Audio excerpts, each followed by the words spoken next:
Entre ontem e hoje, duas coisas aconteceram ligadas a dois casos completamente distintos, mas ambos ligados ao ministro Alexandre de Moraes e ao seu gabinete no Supremo Tribunal Federal, que deixaram mais claro do que nunca que o sistema venceu mais uma batalha, aliás, mais duas batalhas, e também que existem pessoas em cargos importantíssimos da justiça brasileira que simplesmente fazem o que bem entendem e usam de um poder que vai além das competências dos seus respectivos cargos para que o resto do mundo afague os seus respectivos egos. Eu já vou explicar para você o que aconteceu, mas antes eu preciso mostrar a nova desculpa criada pela imprensa militante para passar pano sobre a responsabilidade do governo Lula nos sucessivos recordes que a cotação do dólar tem batido ao longo dos últimos dias.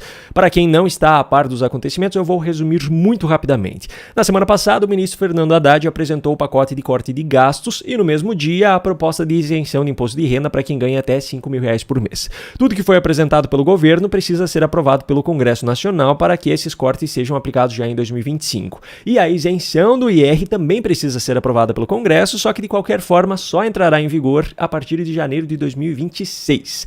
Mas apesar de todo esse processo que precisa ser seguido, o simples anúncio dessas medidas já causa um grande impacto no mercado e um dos principais pontos é o câmbio. Depois do anúncio feito por Haddad, a cotação do dólar ultrapassou os R$6 e se mantém nesse patamar até hoje.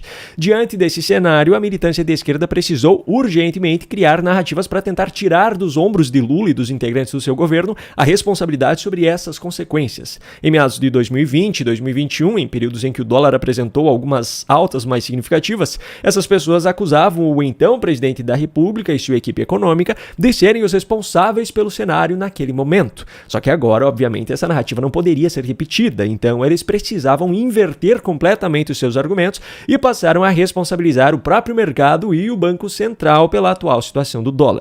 O problema é que, como eu mostrei no vídeo de ontem, o futuro presidente do Banco Central, Gabriel Galípolo, que foi indicado por Lula e que assumirá o cargo em janeiro de 2025, participou nessa semana de um evento da XP para investidores e nele desmentiu completamente a narrativa dos petistas. Essa é uma discussão que às vezes vai surgir, tá lá, tem 370 bi de reservas, por que não segura no peito e coisas desse tipo? Quem está no mercado e está assistindo sabe que não é assim que funciona e efetivamente a gente vai continuar fazendo atuações só por questões de disfuncionalidade como essa, de você ter uma sazonalidade final de ano.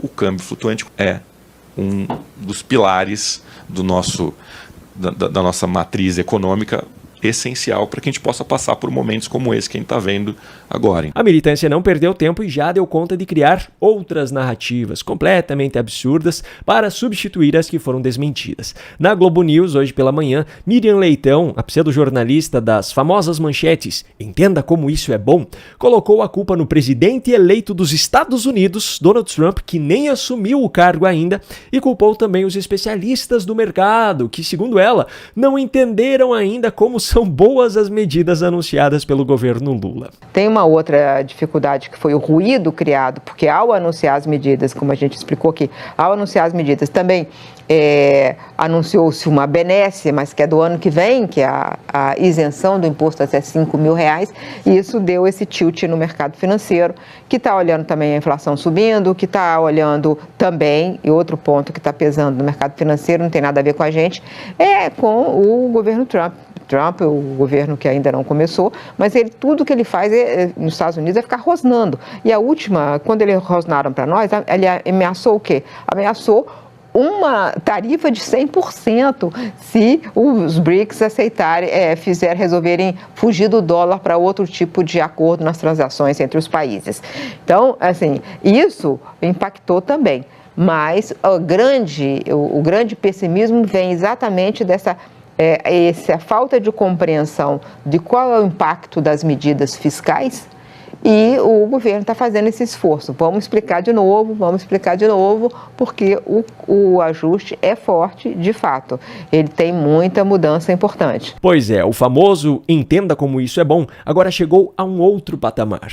Agora os incompetentes integrantes de um governo irresponsável precisam visitar os especialistas do mercado para falar sobre a incompetência do governo e explicar para eles como isso é bom. Mas essa não é a única coisa absolutamente sem sentido que eu tenho para mostrar no vídeo de hoje.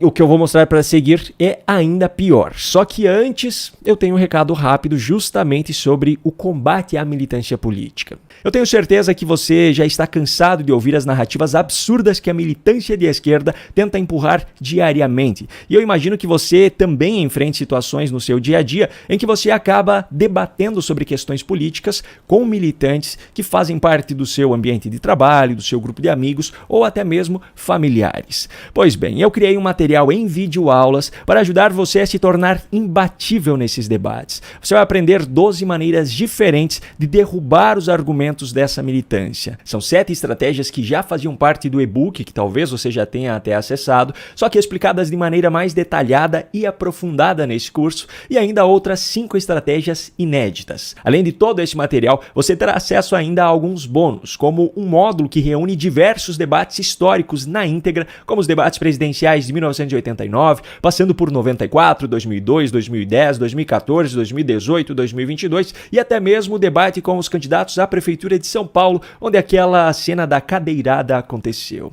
Você também terá acesso a um módulo bônus de aulas com os principais ensinamentos de livros best-sellers mundiais, com conteúdo relevante para ajudar você a se preparar ainda mais para esses debates. Você terá acesso vitalício a todo esse material por apenas R$ 147, que pode ser feito por Pix, boleto ou ainda parcelado no cartão de crédito. Para isso, basta apontar a câmera do seu celular para o QR Code que está aparecendo aqui no canto ou clicar no link que eu deixei aqui na descrição do vídeo. Eu espero você lá. Muito bem, agora vamos aos fatos.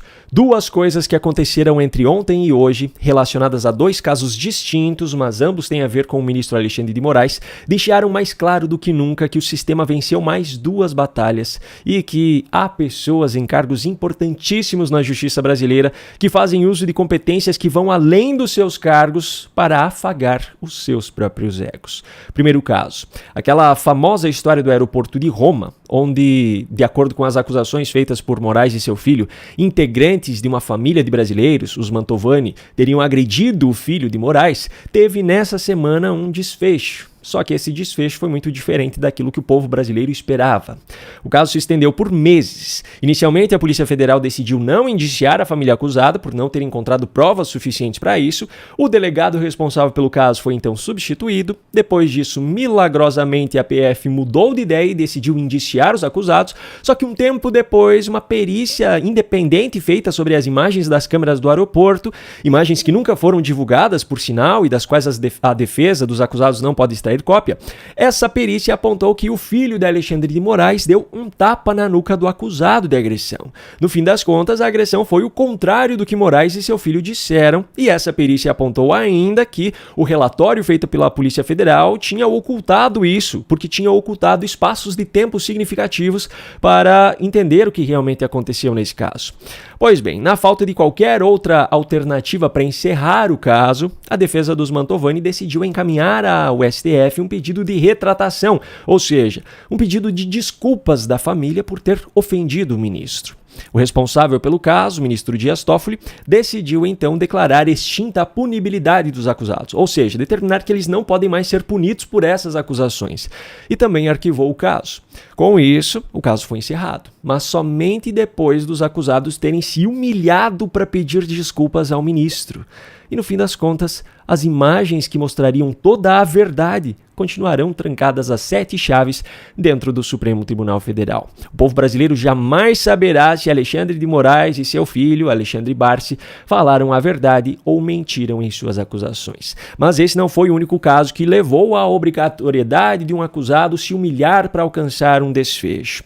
Eu não sei se você está lembrado, mas em agosto de 2023, em um programa ao vivo da Jovem Pan, o então apresentador desse programa da emissora, Thiago Pavinato, comentou sobre um caso de 2014 em que Ayrton Vieira julgou um caso relacionado à acusação de estupro de uma menina de 13 anos e inocentou o acusado na ocasião, embasando sua decisão, inclusive, em uma suposta reputação da vítima, que eu faço questão de reforçar, era menor de idade, bem menor de idade. Nesse programa, em agosto de 2023, Pavinato criticou Ayrton Ayrton Vieira, que naquele momento estava concorrendo a uma vaga no STJ, e atribuiu a ele adjetivos muito parecidos com o que o juiz atribuiu à vítima no caso em 2014. A direção da Jovem Pan pressionou o apresentador para que ele pedisse desculpas, ele se recusou e acabou sendo demitido pela emissora. Ayrton Vieira não gostou nem um pouquinho do adjetivo que lhe foi atribuído e resolveu acionar a justiça contra Pavinato. Agora eu preciso fazer uma pequena pausa aqui para contextualizar para você quem é Ayrton Vieira.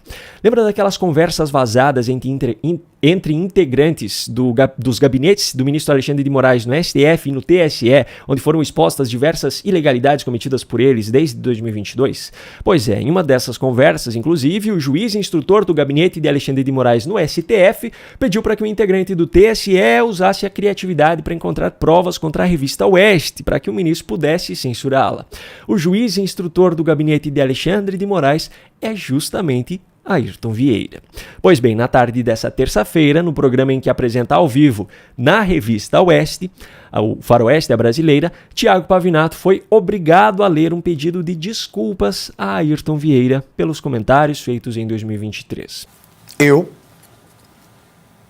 Thiago Luiz Pavinato Gonçalves, que também assina Thiago Pavinato, admito e reconheço que direcionei palavras exacerbadas e indevidas ao excelentíssimo senhor desembargador do Tribunal de Justiça do Estado de São Paulo, Ayrton Vieira, juiz de instrução no gabinete do excelentíssimo senhor ministro Alexandre de Moraes. Eu não sei qual é a sua opinião sobre o Pavinato, eu tenho minhas concordâncias e minhas discordâncias com ele, mas é fato que ele é hoje uma das referências no mundo jurídico no Brasil.